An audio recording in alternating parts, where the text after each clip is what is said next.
Hello, everyone. Thank you so much again for joining us for another week of great conversation. If you joined us last week, you listened to me be the guest and Taylor interview myself on my business journey. And this week, we are excited to switch gears. And now Taylor has joined me as a guest today. Taylor, how are you?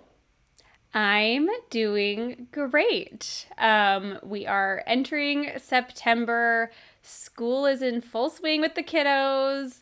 The house is empty and I'm feeling like a brand new person.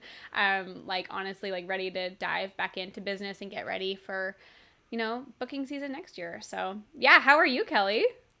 I'm in the exact same boat as you. Our daughter just started at my son's school, and my life has totally changed. I feel so great about the work-life balance. A little bit bittersweet. We actually didn't start my son this early, so my daughter's 18 months old. We sent her away. They're in school 4 days a week, which feels like a lot, but we have it's kind of time to pour back into our business a little bit. We've had two kids pretty close together with a pandemic slapped in the middle. And I always say that our business has been a little bit in hibernation. And this is the year that we're kind of back in that growth mindset a little bit, not coasting. And so I'm really excited for what this upcoming season and next year has to bring. Yeah. Yeah, same. I have three kids, so now we're entering the season. My oldest is 7.5, so we're balancing homework and extracurriculars and also having. So my youngest, is 2 months older than Kelley's youngest, so we're kind of in this baby toddler phase together, and I had never put any of my kids into any daycare situation, and we finally just did. I was like, I love my early mornings, but I can't work at 4 a.m. anymore. It's just not sustainable as a human being. I've been doing this for a really long time and I'm ready to not. So work-life balance is definitely the goal for this school year. Yeah. Yeah, and we are just a couple weeks away from our very first mastermind coming to a close. We have absolutely loved it. We can't wait in the next few months or so to bring on some of our mastermind students just to talk through their success with you guys. I cannot wait for you guys to hear just their stories of light bulb moments and big things that are happening in their business. Being together for 12 weeks has been such an amazing opportunity for them to make big shifts in their business. And it was a really cool group of filmmakers from all over the country. And we're excited to open it up again next year too, in February. So we hope you guys, if you're not already on the wait list, Taylor, what's the wait list link again? It is thelevelupco.com/course waitlist. Perfect. And that filled up honestly within 48 hours last time. So Yeah. definitely jump on the wait list if this is something that 2024 is the year that you want to look different than it did this year. Jump in so you get first priority in those seats that were really coveted. We were so honored and we absolutely love our mastermind students. Yeah, So, you know what? There's a dash between the word course and waitlist. I just double checked to make sure. So course dash waitlist. Sorry, you'll get an error message if you type in the first one I said. course waitlist. Yeah. All right. Well, I'm excited, Taylor, to interview you and hear more about your story. Yeah, let's do it. This is the Level Up Podcast. I'm Taylor Petrinovich. And I'm Kelley Gilster of 618 Studios. And we are on a mission to help filmmakers level up their businesses and their craft so they can make more and work less. We want to help you confidently take your business from mainstream to luxury, and it all starts right here.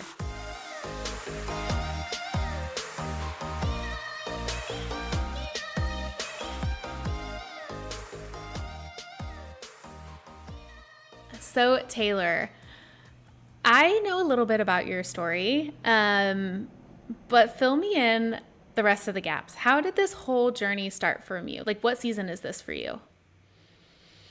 I started in 2017, so this is my 7th season, but I'm coming up on my 6-year anniversary. You know how you're kind of ahead in seasons. Does that make sense? So yes, and I started filming weddings in August of 2017, and I know you started in August too. So we have like a similar little business anniversary.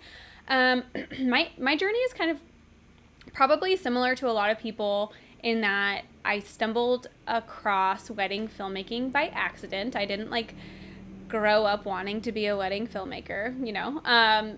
So it was kind of similar to you too. So when I got married in 2015.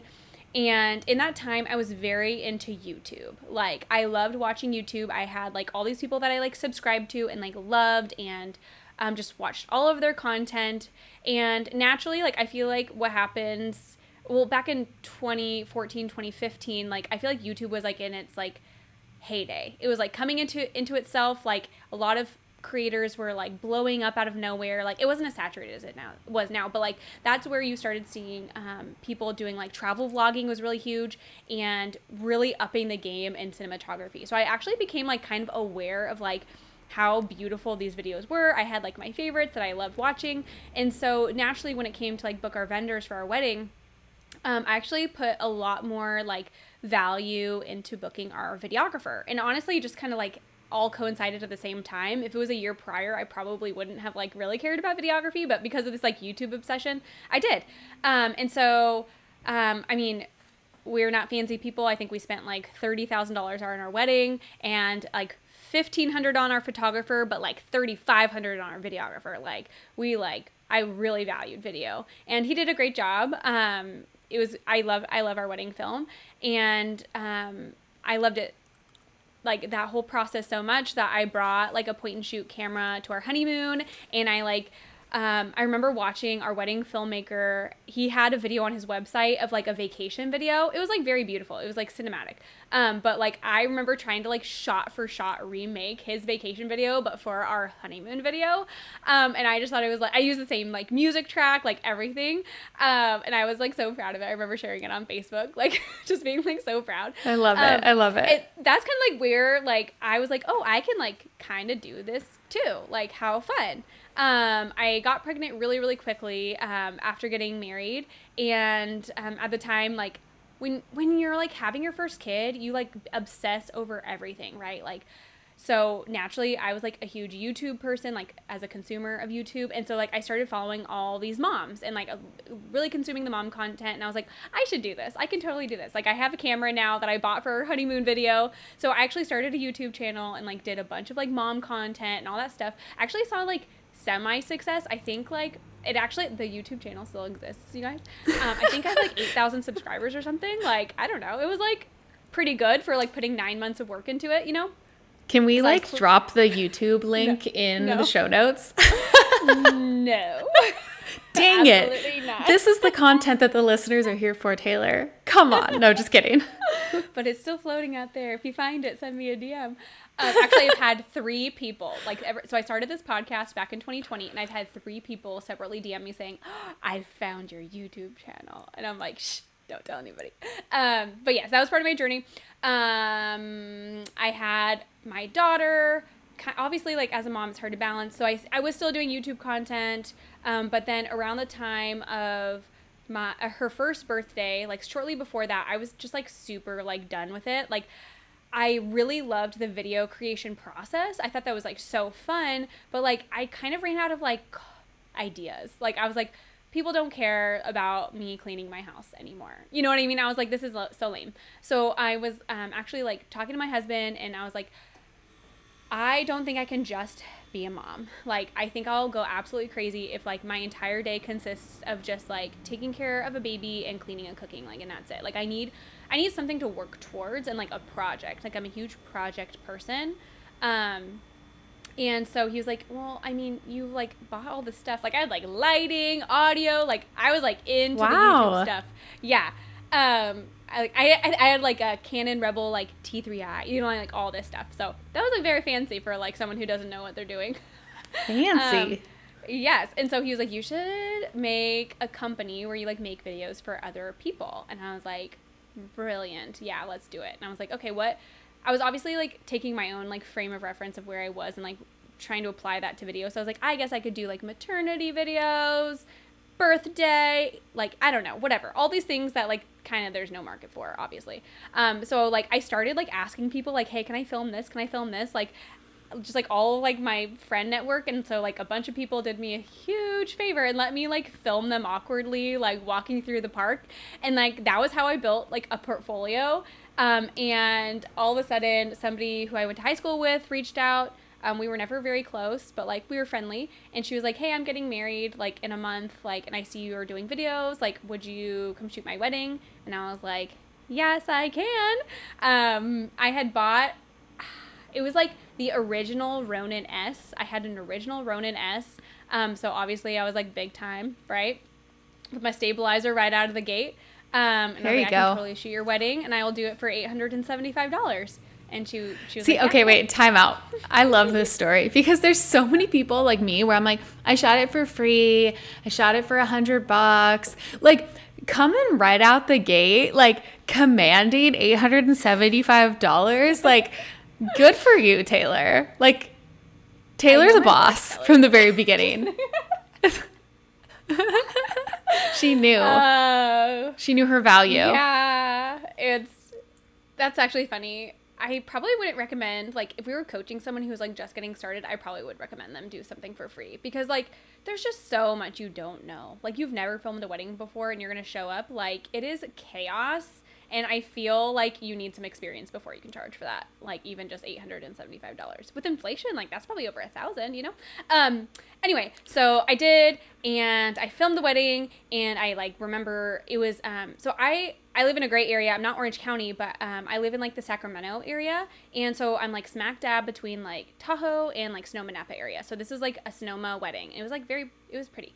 So I remember driving home, getting home at whatever, 10:30 at night. And I was like, to my husband, I was like, I loved that. Like, that was so fun. I'm doing this. And he was like, whoa, whoa, whoa. He's more like you, Kelley. He's like a slow adopter. He's like, hold your horses. Okay. Like, you haven't even edited it yet. Like, we don't even know if you want to do this. And I was like, screw you. I'm putting out an ad in a Facebook group. Basically is what I did. I was like, you can't tell me what to do. I'm doing it. Meanwhile, I had just like 2 months ago, like prior to this, found out that I was pregnant with our second daughter. So our Oh, wow. first two I are didn't know 22 this. months apart. Yes. So from I filmed my first wedding pregnant with my second daughter. So like, I've always had kids as a business owner. I've always had to balance those things. And now I have 3 kids. So I feel like I've got it down now. But like, I actually feel like this was probably an easier way to do it than like having all the time in the world. Yeah. And then all of a sudden, like, that kids was are thrown in the mix. Yeah. It was like really hard. Probably. We went 9 years. So we had our business for 9 years before we had kids. And like, we had our flow down, and we were like hustling and networking, and like probably not with like a clear strategy in place. Like, we could have been smarter about like our ways of networking. And I wish that we had the framework that we have now to utilize that. Yeah. And then all of a sudden, like, I got pregnant with our son, and we actually weren't really sure that kids were like in our plan of life. We were really loving like the trajectory of our business, and like so happy with like where we were at, and our business was our baby, and like it still is our first baby. But yeah, that was really hard. So like I wonder about that, because I know that there's so many people, and maybe those listening, who decide later on in life that they want to pursue wedding videography, and they already have a family. And so, you know, or I see like young ones, like we had Lucy Cameron on the podcast a few episodes ago. You guys should go listen to her podcast if you haven't already. It's so inspiring, and she's so young, and I just like see where she's at in life in her season, and I'm just like, go, go, go. Like, do you know that meme where it's like people are using that sound? It's like, it's from some movie, and it's like someone cheering someone on from afar, like, go, you got this. Like, that's how I feel now that we have like 2 kids. It kind of like slowly starts to slow my ability to be able to like fly to North Carolina and go shoot a wedding for free for a planner. Like, it's just harder to do that once you have kids. But before you have kids, you can like do all that stuff. If you don't have kids yet, like, just know that like you should be like really using this time wisely because you'll never get it back. Just kidding. But then you also don't know, like you also don't know, like for what I used to accomplish in like 2 hours before kids versus what I accomplish in 2 hours after kids is vastly different. Like I'm so much more like focused in on my time because I know that that window is so small and I am way more efficient. You become so efficient. Okay. And like you're really good at like, this task probably doesn't need to happen. I'm going to focus on what actually matters. Yeah. Okay. Anyway. Okay. So now back to your story. Boop, boop, boop. I was like, cool. This is like also the time, this is 2017. So like there was a lot of like buy, sell, trade wedding Facebook groups, especially in my area. And so I like hopped onto Canva and I made a little graphic and I was like, ooh, I'm going to like do a special. Like everyone loves a special, right? This is very talking to like the budget client. And I was like, and I just like rolled with, I was like, somebody booked me. Yes. I was like, somebody booked me at $875. That price works. People are going to do it. So I just stuck with it. And I was like, I will take 5 weddings if you book between now and October 1st. This is like literally like August 26th or something. So like I gave them 30 days. I was like, I have 5 spots for $875 and you get 8 hours of coverage, single shooter, highlight film, full documentary film. And I sold out all 5 of them. And that like got me my first like stream of like cash flow to like invest in like better quality equipment. Actually like, so this is like kind of a point of like pride for me is I've never like taken from our household finances like to like fund my business. Like I've always like, even to like buy the YouTube like equipment, like I was like selling clothes on eBay. Like I was like a hustler. I was like, I'm not going to have a hobby that like takes away from my family. I only want to have a hobby or a business that like adds to my family. So like that was a huge thing for me. So like I really like worked my way up, like acquiring things and like just dumping back in my business. And obviously like my husband like worked, so I didn't have to like take any sort of like profit cut in the beginning or anything. But yeah, and then actually like after that I had some like most of those weddings were like in the fall of 2017, so I was able to like I had like a handful of content to share, and I actually booked out the next year with 18 weddings, like ranging in price from like amazing $1,000 to $2,200 like in my first like full season. And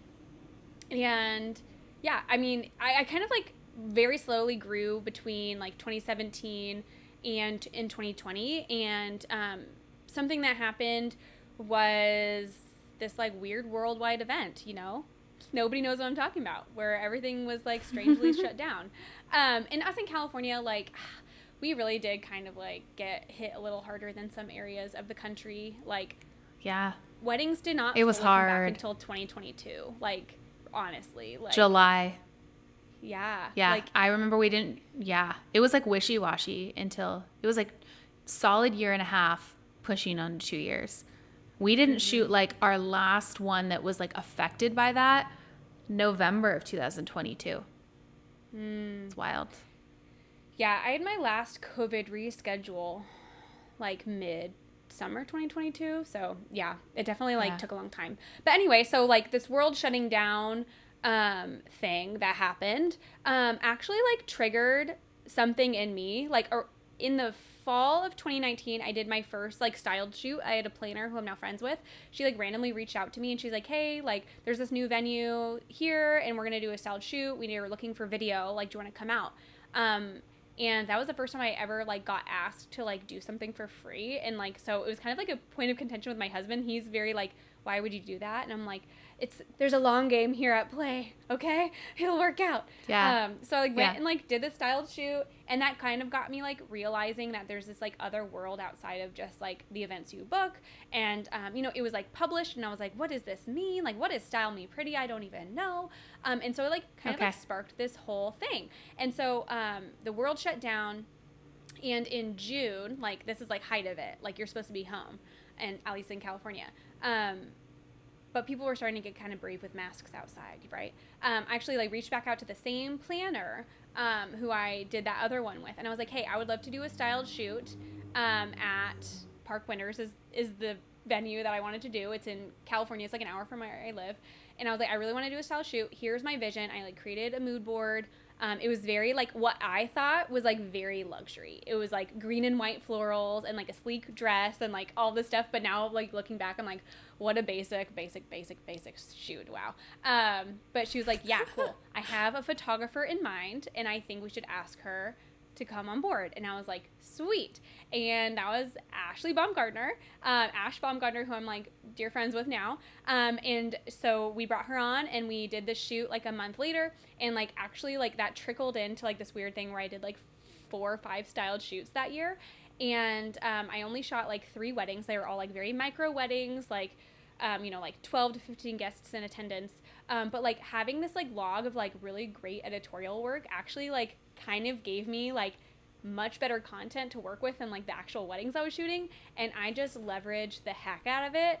And over the next year, 2021 looked not great. It was like mostly reschedules, but over that time I like did so much like work on business development and relationship building and all this stuff that going into 2022 I started booking weddings mostly between like the $6,000 and $10,000 mark. So like honestly kind of out of nowhere. Like fall of 2019 I think I was booking at like 4,500 and I kind of like doubled that in the meantime. And this is where like my husband's job does give me like more opportunity because I had the choice to fail. Like I could fail and it would be fine. Like if nobody booked, it wouldn't be a big deal. You know what I mean? So I got to play with things. And so I got to see what worked, what didn't work with like no risk kind of. And so, yeah. And then I booked, I don't know, like 4 or 5 weddings that were more high end, high profile luxury weddings and then just leveraged those. And then, I don't know, here I am. So that's fun.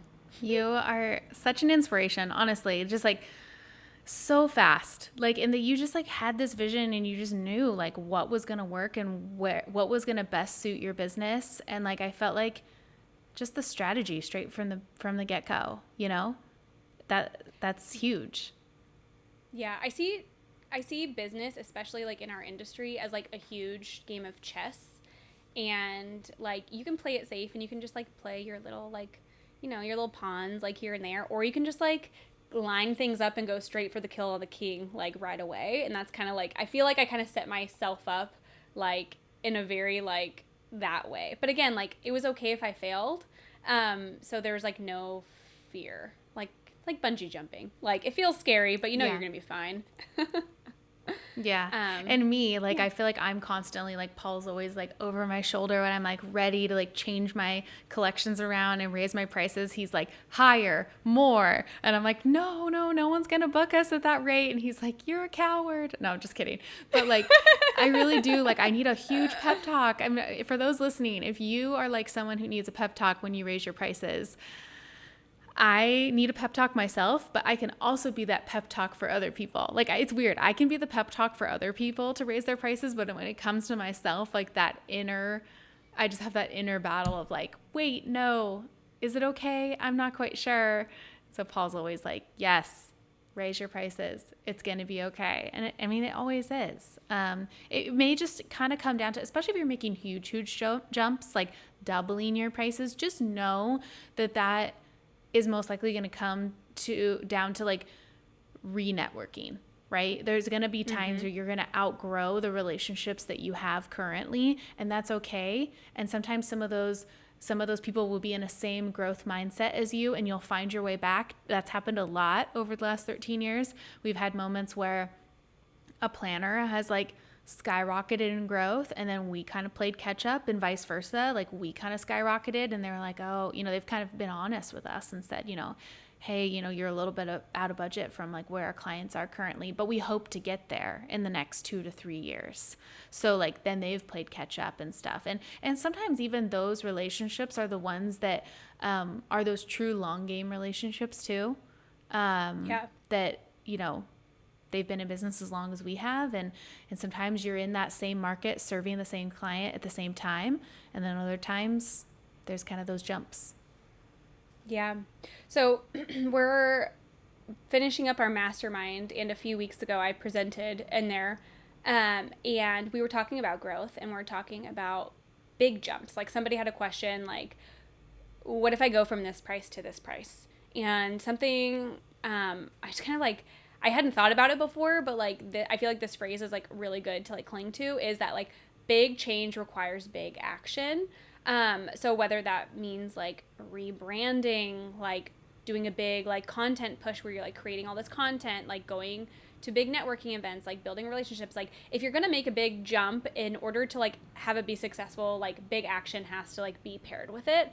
And so that's like one thing that I've always done. Like I've never felt like happy with the status quo. And I actually think that that could be a character flaw for me, because I think it like has a lot to do with my like feeling of like happiness and contentment as a human. But I'm always looking for like the next thing, and always like getting ready for like the next jump or leap. So like my website's never the same. If you look at my website in the spring or the fall, like it's going to be completely different. Like I'm completely reworking it all the time. Like Instagram, going through and deleting a bunch of stuff. Like I don't know. I feel like I'm always just this like spiral of like change and growth and work, because I don't know about you guys, but like I want big things for my life, and I know that that's like the work that's necessary to like put into it to get there. Like you could just like sit around and like hope that things come, or you can go and be really really proactive and like make it happen for yourself. And like I feel like that's like always been my like tendency, is to like, I don't know, I feel like I'm saying like a lot, like No, we're all anyway. wired differently. And I just went through not a complete rebrand, a refresh, new website, things like that, last June. And we hadn't had a new website in 7 years. And I literally didn't touch it. And like that only hindered growth, like in our business. Like this is a very fast paced industry, and how trends change. Trends are constantly changing. Styles are constantly changing. Like we're following like Pantone's color of the year every single year and following that. Like it's a yearly thing.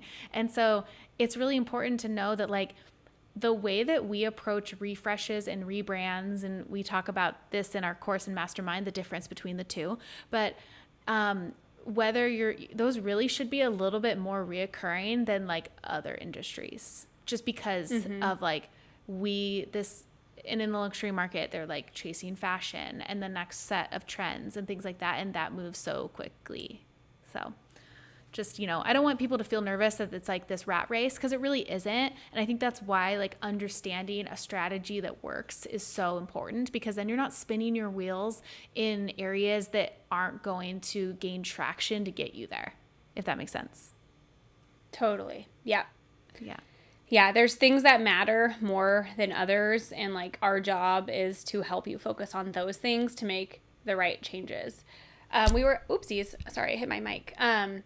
We were on a mentorship call the other day with a filmmaker who recently had her website redone, and actually I feel like we spent a lot of time on her website and like trying to help her tweak things, and I feel like having a second and third set of eyeballs on your stuff like is so helpful, because like we get so attached like emotionally to the things that we do in our businesses, and seeing them from like an outside perspective can just like shed so much light. So we're here to give that to you, whether that be through the podcast or mentorships or mastermind, or however you choose to like interact with us online. Like that is like the heart behind what we do, to like be your guides and to give you real honest feedback. Like Kelley and I are not about sugarcoating things. We're not just going to tell you how amazing you are and like leave it at that. Like we really want to help like strategize with you so that you can get to your goals. And like I know a ton of you listening have huge goals, because you tell us about it like on Instagram or wherever you're like sending us DMs and stuff,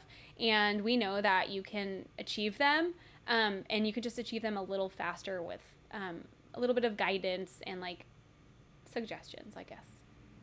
Yeah. We always say whenever we jump on mentor calls, we're about to dive in and we're like, okay, we're not here to hurt your feelings. This is all said out of pure love, because we want to see real, true changes in your business, and we care about your business, and that's why we're saying these things. So like, I'm always like, I never want to be like a bearer of bad news or anything like that. Like, I just want to be everybody's friend, honestly. Like Taylor says, like between the two of us, I'm just like the outgoing friend one, like out making all the friends, and it's true. So I always am like, okay, we're doing this as a friend to you first. Right? So any feedback that we're giving you, we do not want to hurt your feelings. I hope that you're open to it. Let's dive in. And it's a lot of fun.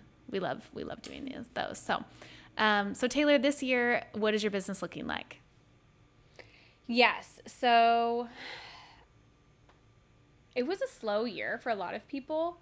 So I had 8 weddings on the books, have 8 weddings. And my average is sitting at 15,000. So the range is from 11,600 up to 18,000, and like 15 kind of just being what it all averaged out to. I think 5 of the 8 would be ones that I would consider to be like portfolio worthy, which is really exciting. I feel like that's like a very high ratio. Most That of is them really are high. I feel like mine, yeah. I only have like 4 this year of 11 that I feel like are true portfolio ones. And I'm being very, very choosy. Like honestly, like they're decent. They're good, right? But like, you know, I'm being picky, I guess. So that's Yeah, amazing that as you 5 should. of your 8 are good. Yeah. Yeah, you should be picky. You should. More people need to be more picky. Um, Unfortunately, 2 of those 5 are NDA though. So, Yeah, me too. I have a few of those. so it's like the details for those I can show. Um, but yeah, I'm really excited. I've worked with some like really great creative partners this year. I mean, no Jose Villa. Well, I mean, in line maybe close to Jose Villa. Yeah. Yeah. But not Jose. He's on my list for sure. Lots of multi-day weddings. Um, yeah, and then actually I'm very excited. Next year, I'm working with my own like mentor per se, and we've decided that a great way for me personally, like as a filmmaker, to grow and feel like comfortable with growing is to focus on maybe some like warmer climates outside of California with opposite seasons, so that I can like round out my calendar. One thing I kind of struggle with, I mean, I would love to book like between 12 to 15 a year. Like that would be kind of my like really happy place. But 12 to 15 all booked between May and like the beginning of October is kind of a lot. Like that's a lot with 3 kids and everything, and like them being home for the summer and like all this stuff happening. So we've kind of decided together that like a great strategy for me is going to be to expand to like more of like a Florida and like the southeast for like those off-season months, so targeting those for like January through April. So that's actually like going to be the strategy moving forward, so I can have, you know, maybe like 3 4 5 to like kind of round out my calendar and like alleviate some pressure over like the busy California months. So that's kind of like an exciting thing moving forward.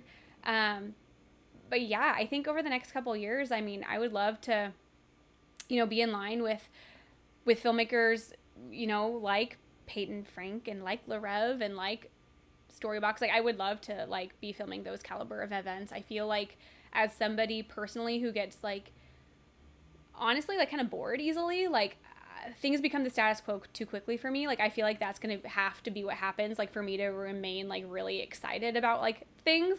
And I know that's kind of your goal too, so Yeah. that'll be kind of fun. Yeah.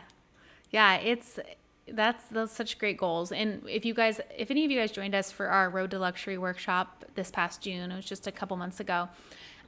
We mapped out with everybody what their 1 year goal, 3-year picture, and 10-year vision, right? Or 1-year vision. I think vision's the big one. I think that's the 10. Yeah, yeah. Yeah.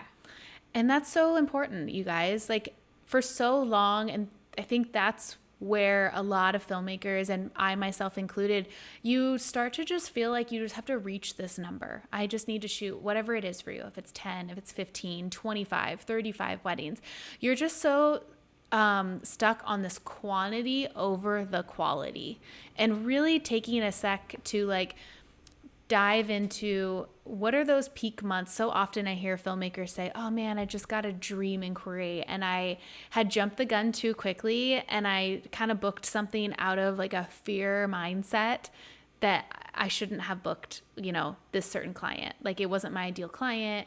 It wasn't like that big of a collection.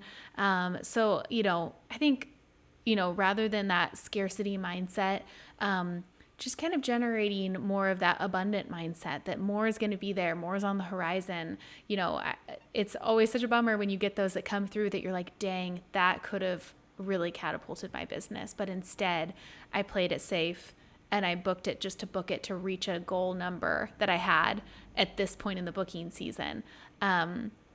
So just something to think about as, engagement season's coming, which means booking season's on the horizon. Just, really looking for opportunities on what's going to serve you well, and what is something that you are going to decline because you have your sights set on something more. Yeah. And just know if you're doing all the right things, if you're following a framework, it will come. It will come. It's kind of, okay, so I don't know if I'm going to be able to phrase this correctly, but I saw it on TikTok a few weeks ago, and it was you guys, we're all going to have different beliefs and stuff, and that's totally fine. So I'm just going to say that. That's fine.